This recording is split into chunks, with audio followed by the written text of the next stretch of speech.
மக்கள் சட்டம் நியூஸ் சேலத்தில் தேசிய தெலுங்கர் சிறுபான்மையினர் சமூக கூட்டமைப்பு சார்பாக திமுக மாநில இளைஞரணி செயலாளர் விளையாட்டுத்துறை அமைச்சர் உதயநிதி ஸ்டாலின் தமிழக துணை முதல்வராக வேண்டி தேசிய தெலுங்கர் சிறுபான்மையினர் சமூக கூட்டமைப்பின் தலைவர் நாகா ஆர் அரவிந்தன் தலைமையில் சேலம் டவுன் ராஜகணபதி திருக்கோயிலில் சிறப்பு பூஜைகள் செய்து 108 தேங்காய் உடைத்து வழிபாடு செய்தனர்.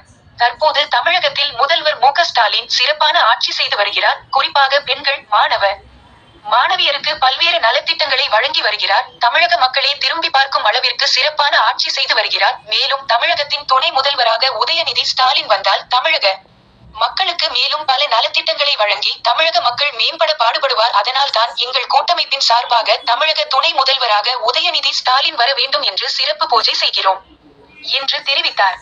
இந்த பூஜையின் போது நிர்வாகிகள் ஆர் வி பாபு, கேசவன், குமார் மற்றும் பலர் உடன் இருந்தனர்.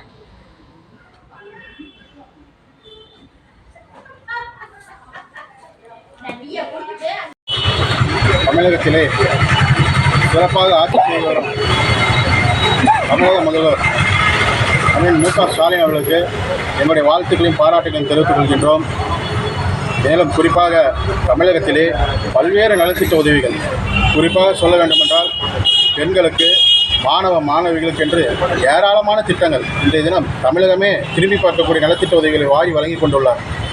இதன் தொடர்ச்சியாக மேலும் இளைஞர் அணியினுடைய செயலாளராகவும் அமைச்சராகவும் சிறப்பாக செயல்பட்டு வரும் உதயநிதி ஸ்டாலின் அவர்கள் தமிழகத்துடைய துணை முதலமைச்சராக வந்தால் மேலும் தமிழகத்திலே சிறப்பாக ஆட்சி நடைபெறும் என்று நாங்கள் வலியுறுத்தி இன்றைய தினம் சேலம் ராஜகணபதி கோயிலிலே சிறப்பு பூஜைகள் 108 தேங்காய் உடைத்து எங்களுடைய பிரார்த்தனைகளை நிறைவேற்றினோம்.